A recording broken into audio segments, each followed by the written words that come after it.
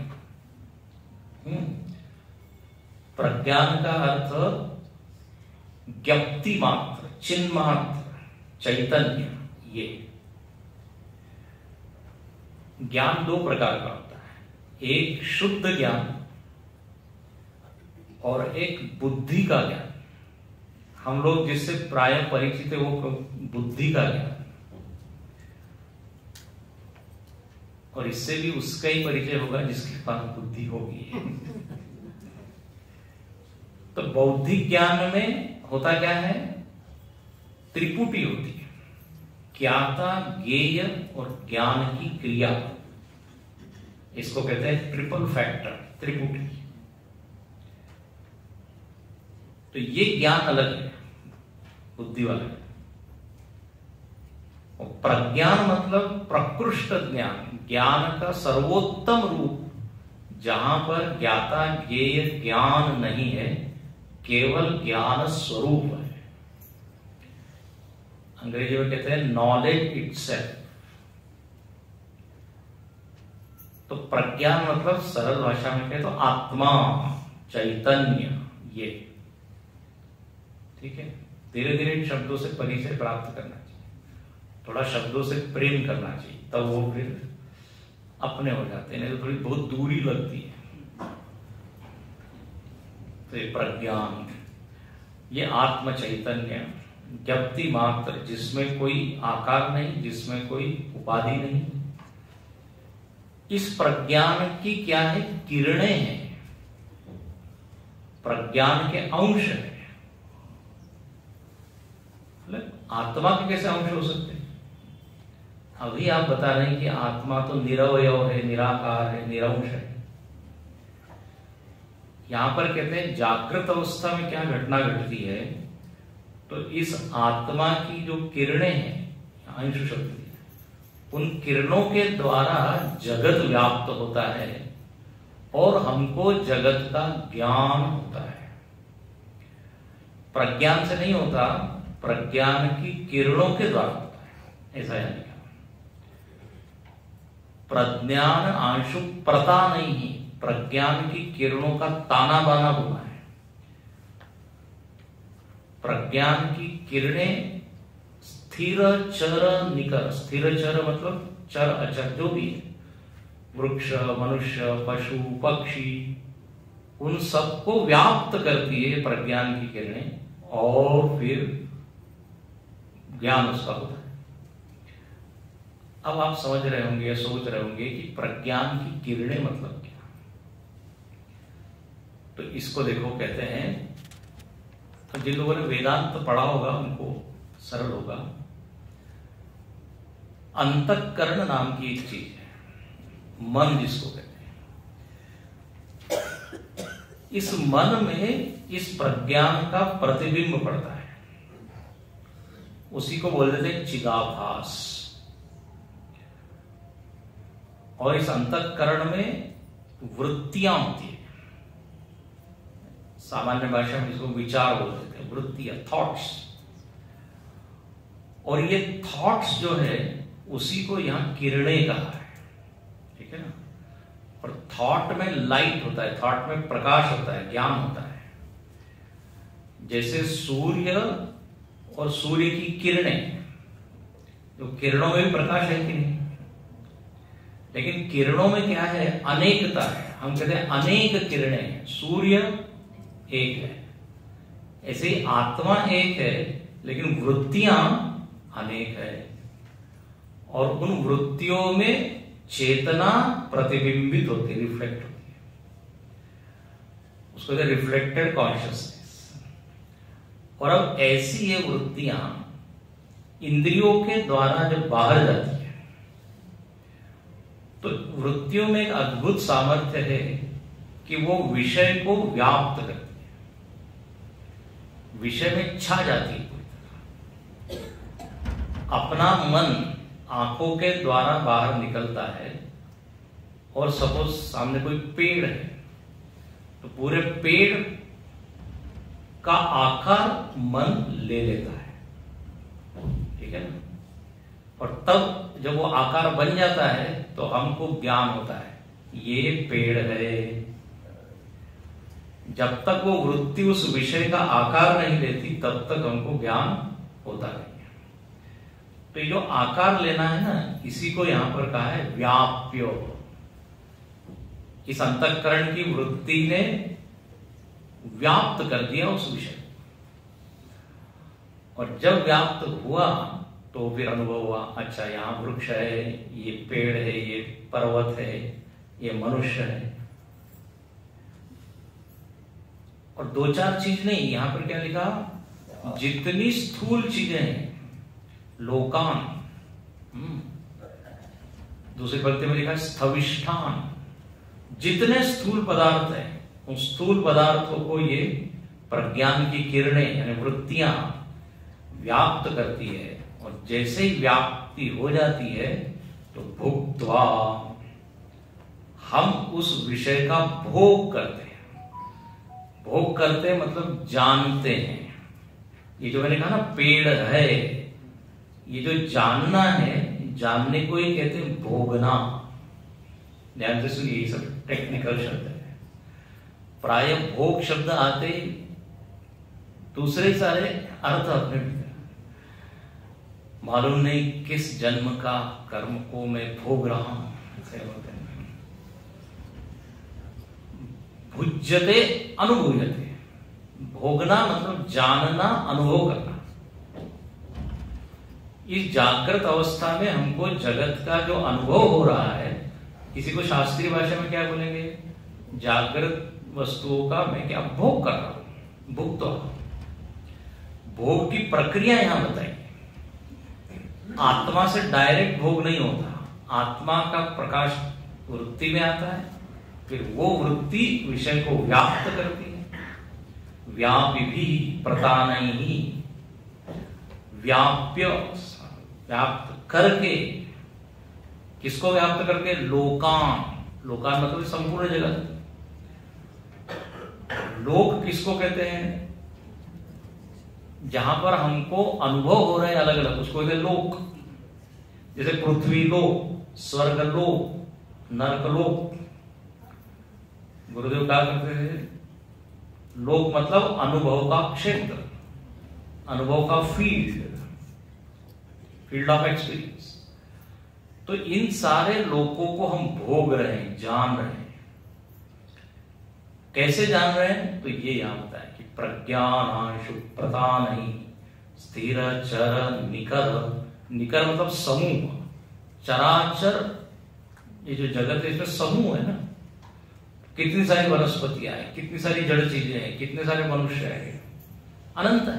वैविध्य को यहां पर क्या कहा, निकर, समूह। तो हम इस पूरे लोक को अपने मन से व्याप्त करके जानते हैं। जानने को कहा भुक्त्वा, भोगान, स्तविष्टान, ये सब एक ही विभक्ति में है। भोगान, स्तविष्टान, लोकान। तो जागृत अवस्था में ये प्रज्ञान जो है अंतःकरण में रिफ्लेक्ट होके पूरे जगत को व्याप्त करता है, और तब ज्ञान होता है। अलग अलग दर्शनों में अलग अलग ढंग से बताया गया है, लेकिन अब मैं उधर नहीं जाऊंगा। दर्शनों का एक जंगल है। प्रत्यक्ष ज्ञान कैसे होता है, लोक का, जगत का, तो न्याय दर्शन कुछ अलग का। इंद्रिय सन्निकर्ष, विषय और इंद्रिय का सन्निकर्ष हुआ तो ज्ञान होता है। लेकिन हमारे यहां ऐसा नहीं, हमारे यहां ये पद्धति बदली। इसको थोड़ा और यदि मैं टेक्निकल करूं तो ये प्रत्यक्ष जो लोक का भोग हो रहा है या ज्ञान हो रहा है, वो कैसे हो रहा है, तो बोल देता हूं। जब प्रमाता अवच्छिन्न चैतन्य प्रमेय अवच्छिन्न चेतन से एक होता है तो हमको ज्ञान होता है। और महाराज बड़ी भारी भारी शब्द बोल रहे हैं, लेकिन अब कुछ श्रोता लोग ऐसे जिनको भारी सुनना है तो चलिए, कान में शब्द तो गए। देखिए अपने यहां पर क्या कहा वेदांत में कि हर जगह चैतन्य है।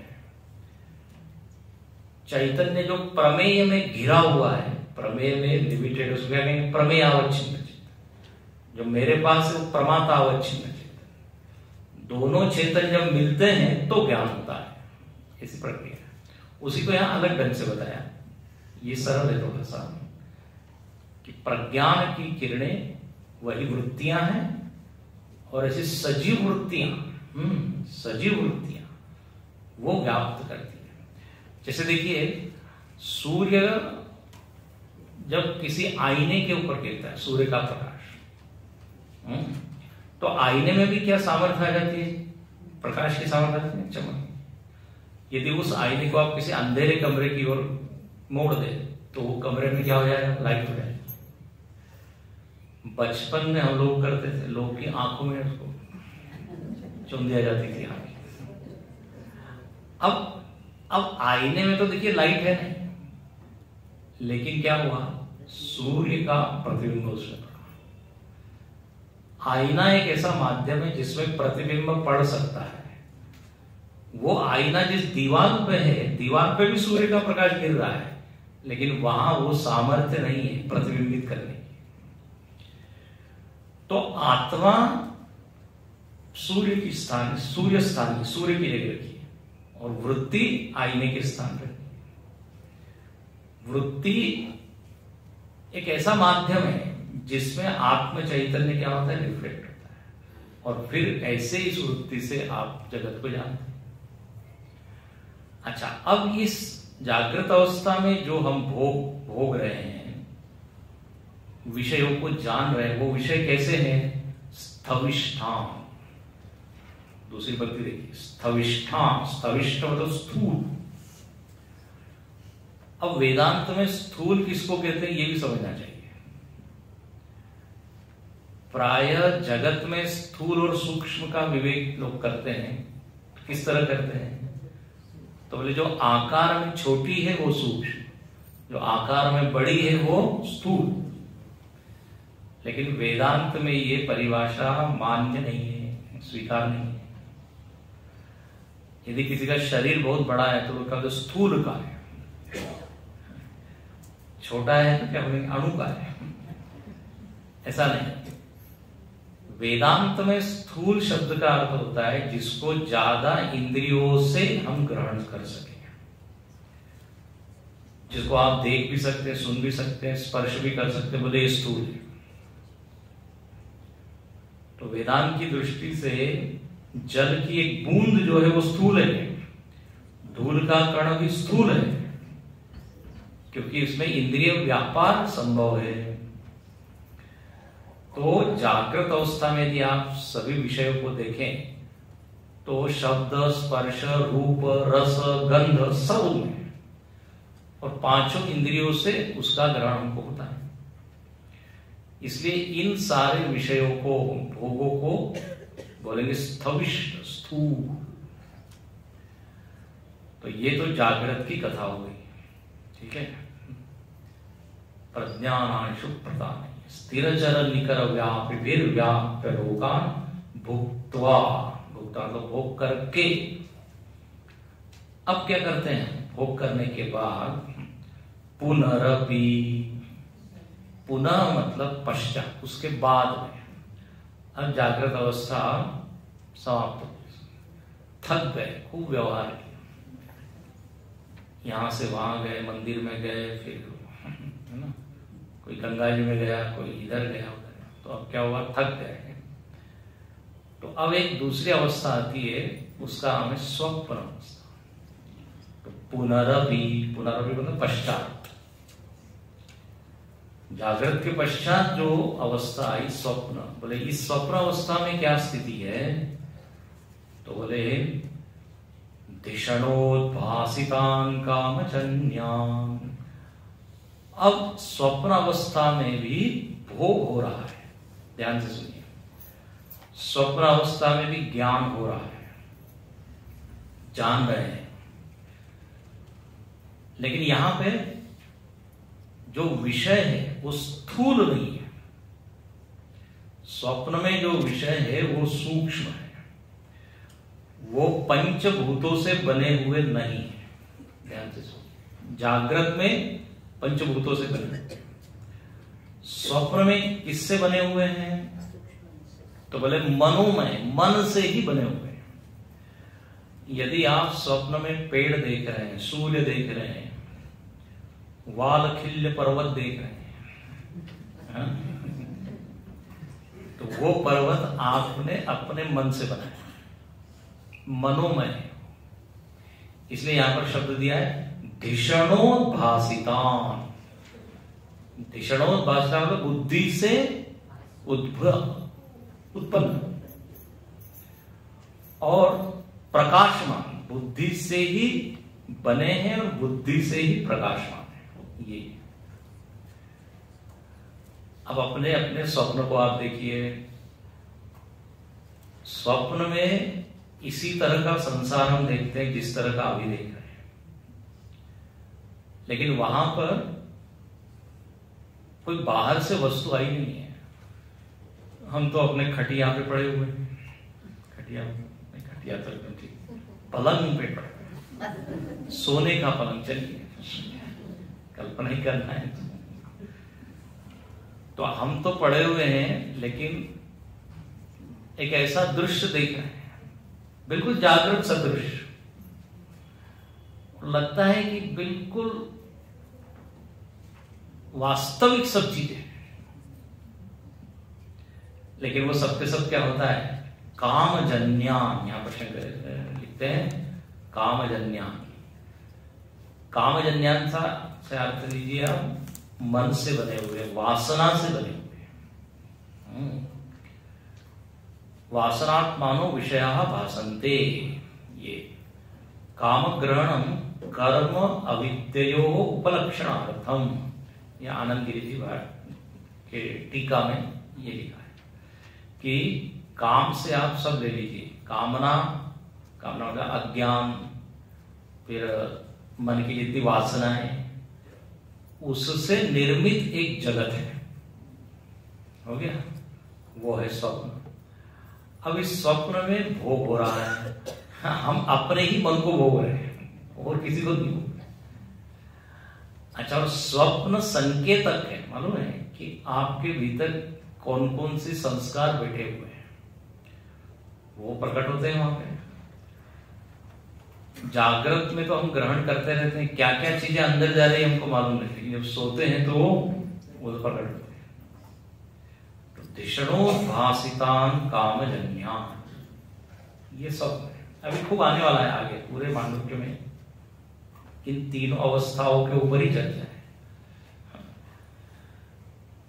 अभी केवल इतना काफी है। सपना क्या होता है, तो बोले जो अपना होता है,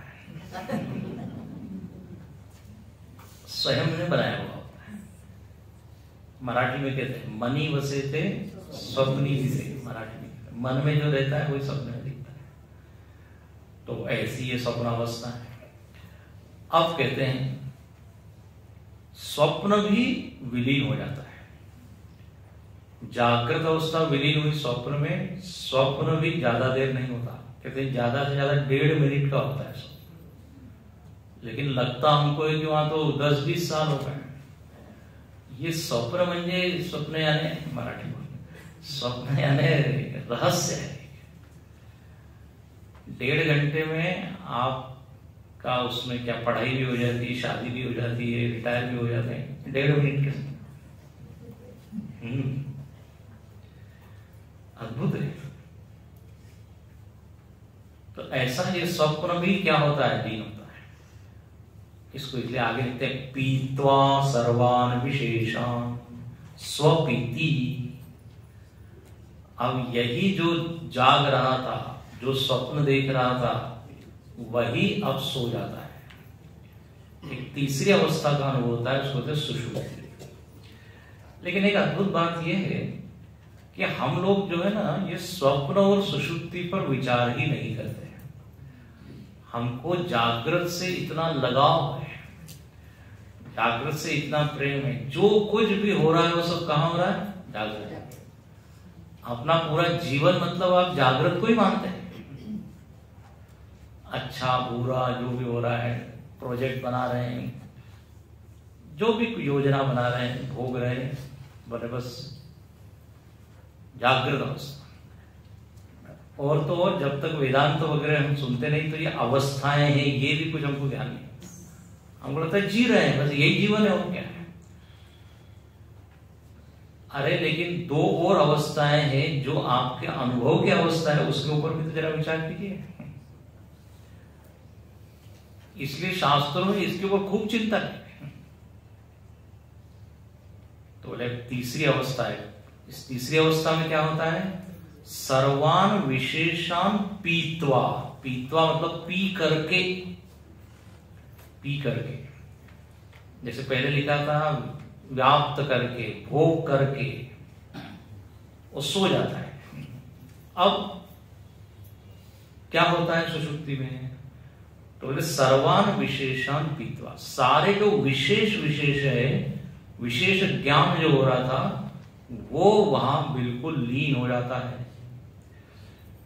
जागृत अवस्था में हमको विशेष विशेष ज्ञान हो रहा है। विशेष विशेष मतलब ये घड़ी है, ये हारमोनियम है, ये माइक है, ये पेड़ है, टेबल है, इसको तो विशेष। विशेष का अर्थ होता है भेद। को नाम भेद, विशेषो नाम भेद। भेद ज्ञान हो रहा है ना हमको।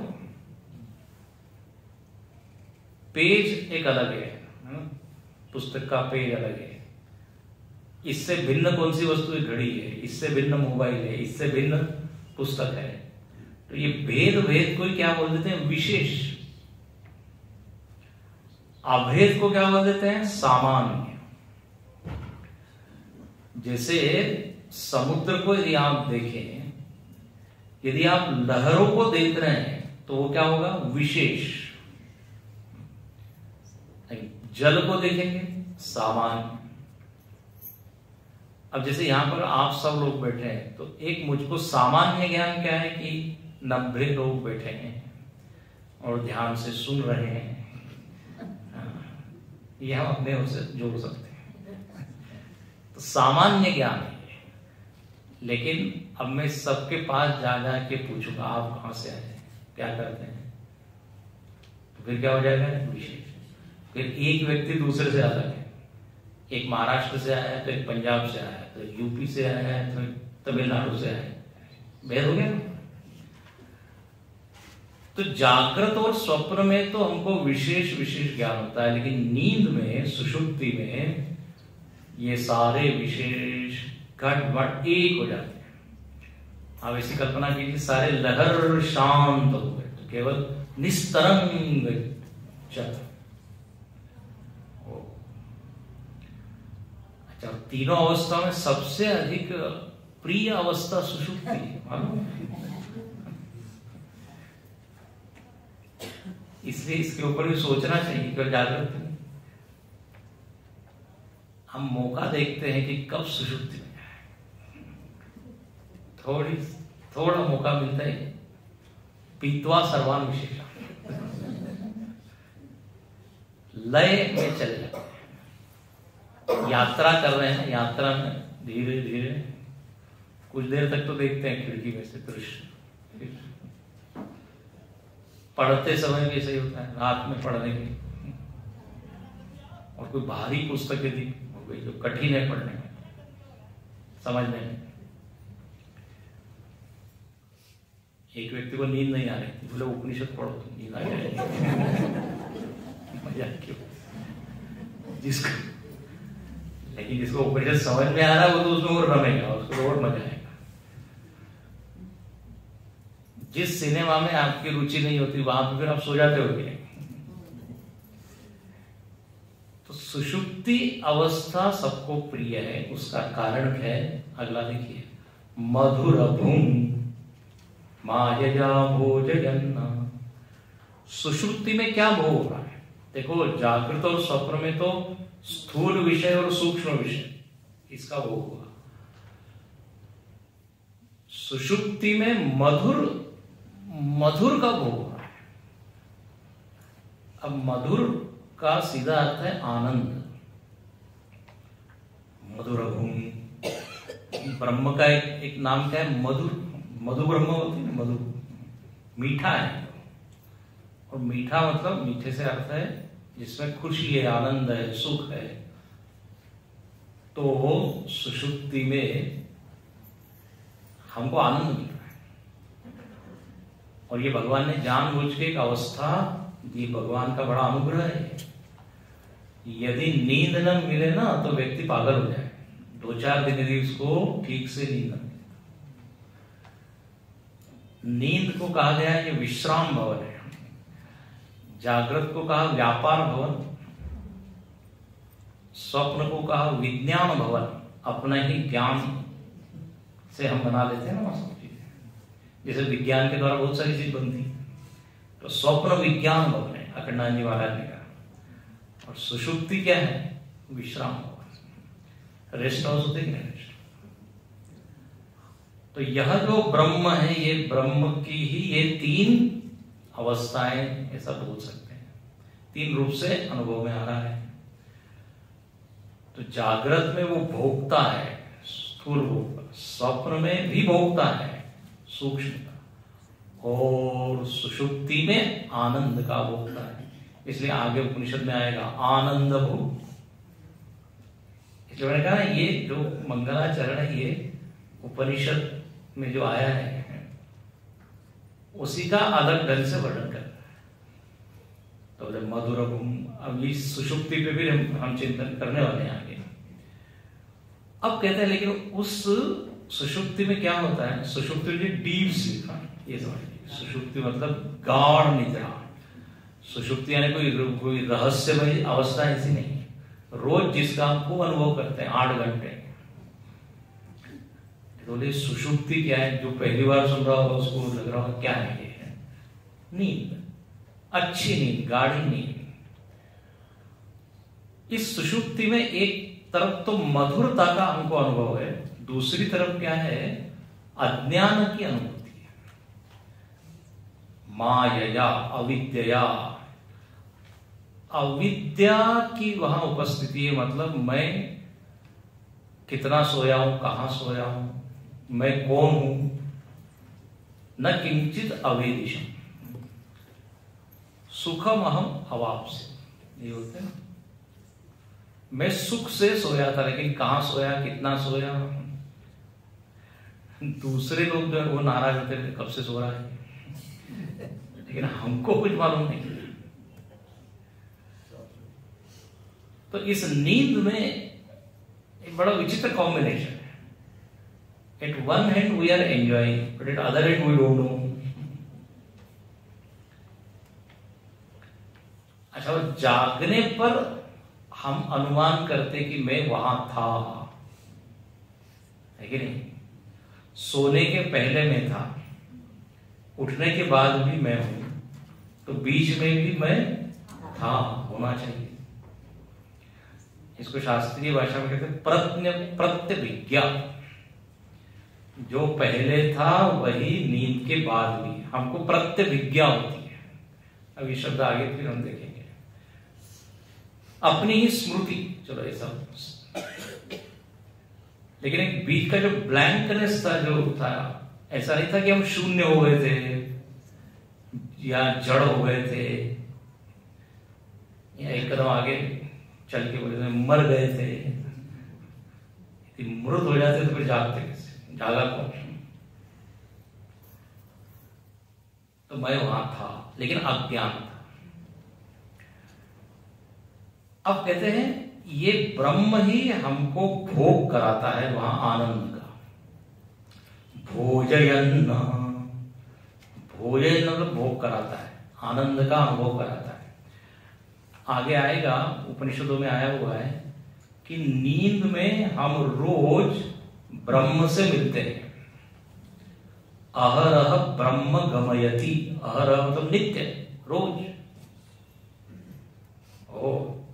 और ये ब्रह्म हमको क्या? आनंद का अनुभव कराता है, भोग कराता है। तो ऐसी ये निद्रा है। तो यही ब्रह्म जागृत अवस्था में, अब इसको एक नाम देते हैं, आगे आएगा, उसको कहते हैं विश्व। जागृत अवस्था का जो अभिमानी है उसको एक नामकरण कर दिया, उसी ब्रह्म को बोलते हैं विश्व। स्वप्न अवस्था से जब इस ब्रह्म का तादात्म्य होता है तो इसी ब्रह्म का नाम हो जाता है तेजस। और यही ब्रह्म जब सुषुप्ति अवस्था के साथ तादात्म्यापन्न, तादात्म्य भाव को प्राप्त हो जाता है तो उसका नाम हो जाता है प्राज्ञ। लेकिन है ये एक ही ब्रह्म के नाम, एक ही आत्मा के नाम। जिस चीज से वो जुड़ रहा है तद अनुसार उसका नाम है। जागृत से जुड़ गया विश्व, स्वप्न से जुड़ा तेजस, सुषुप्ति से प्राज्ञ। तो ये 3 हो गए। और वैसे देखा जाए तो वो कभी जुड़ता नहीं है, जुड़ा हुआ सा है, तीनों अवस्थाओं से अतीत है। हाँ, वो कैसा है? चतुर्थ है, चौथा है। इसलिए चौथी पंक्ति में क्या लिखा? माया संख्या तुरीय। चतुर्थ मतलब don't count him as fourth, but in तीन से वो पृथक होने के कारण उसको चौथा बोल दिया। आत्मा का ही नाम तुरीय है, आत्मा का ही नाम ब्रह्म है। ब्रह्म इन तीनों अवस्थाओं में मानो कि घूम रहा है, परिक्रमा कर रहा है। अपना जीवन देखे तो यही है ना, जागृत स्वप्न सृष्टि, जागृत स्वप्न सृष्टि। इसको आगे अनेक उपनिषदों में एक उदाहरण दिया गया, एक महामत्स्य की तरह है आत्मा। मत्स्य मतलब मछली, बिग फिश, जो एक किनारे से दूसरे किनारे जाती है, दूसरे किनारे से तीसरे किनारे जाती है, एक भी किनारे पर वो सकती नहीं, हाँ, संग नहीं करती। ऐसे ये आत्म तत्व भी क्या अवस्था में परिभ्रमण कर रहा है। और अवस्था में चूंकि किसी से भी जुड़ा हुआ नहीं है, इसलिए अवस्था त्रय अतीत,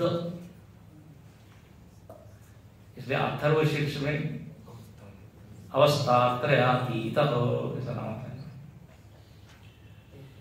यह ब्रह्म का यहां वर्णन किया। इसी ब्रह्म को तुरीय कहते हैं और इसका ही हम स्मरण करते हैं। और परम अमृतम अजम, परम का अर्थ हमने बताया था प्रत्यक, सबसे अंतरंग, मतलब सीधी बात है, ये ब्रह्म आपका ही क्या है? नाम है। आप सबसे निकट है, आपसे निकट कोई नहीं है। परम शब्द आया था कि नहीं? परम का अर्थ हमने बताया अंतरंग, अंतरंग। तो ब्रह्म मतलब कोई अंतरंग कहीं बैठी कोई चीज ऐसी नहीं है। मैं अपने से सबसे अधिक निकट, ये शब्द, ये वाक्य भी ठीक नहीं है। अपने से निकट क्या होता? मैं ही हूं। तो जो अपना आपा है उसी को ब्रह्म कहा। उसी ब्रह्म की अभिव्यक्ति ये तीनों अवस्थाओं में तीन रूप से होती है। जागृत स्वप्न में विशेष ज्ञान होता है, सुषुप्ति में वो सब विलीन हो जाता है, अज्ञान होता है, लेकिन मधुर जिसके कारण ये सब हो रहा है वो है ब्रह्म तत्व। न तो उसको मैं प्रणाम करता हूं। अब अगला श्लोक, इसमें भी लगभग विषय वैसा ही है, लेकिन एक थोड़ी सी बात अलग है, उसको हम देखते हैं। और समय हो गया है, चलो पढ़ते हैं। यो विश्वात्मा विधिज विषयान्, प्राश्य भोगांस्तविष्ठान्, पश्चाच्चान्यान् स्वमति विभवान्, ज्योतिषा स्वेन सूक्ष्मान्, सर्वानेतान् पुनरपि शनैः, स्वात्मनि स्थापयित्वा हित्वा सर्वान् विशेषान्, विगत गुणगण पात्वसौ न स्तुरीयः,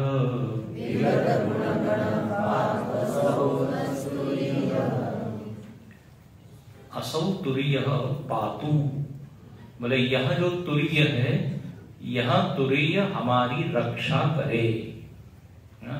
बिल्कुल आखिरी का शब्द है पातु। पा मतलब क्या? रक्षा करना। हम बोलते ना पाहिमाम पाहिमाम, तो पातु असौ, यह जो तुरीय है यह हमारी रक्षा करे। अच्छा भैया ये तुरीय कौन है? तो फिर यहां पर तीन पंक्तियों में तीन अवस्थाओं के संदर्भ से इसी तुरीय का वर्णन है। 2 मिनट देख लें। यो विश्वात्मा। अब यहां पे जागृत अवस्था में ये जो आत्मा है, जागृत अवस्था से जो तादात्म्यापन्न है, उसको नाम दिया गया, उसका नाम विश्वात्मा। अब इसका और भी व्यापक अर्थ है, वो आगे हम देखेंगे। विश्वात्मा का क्या अर्थ है? विराट आत्मा, पूरे विराट से जो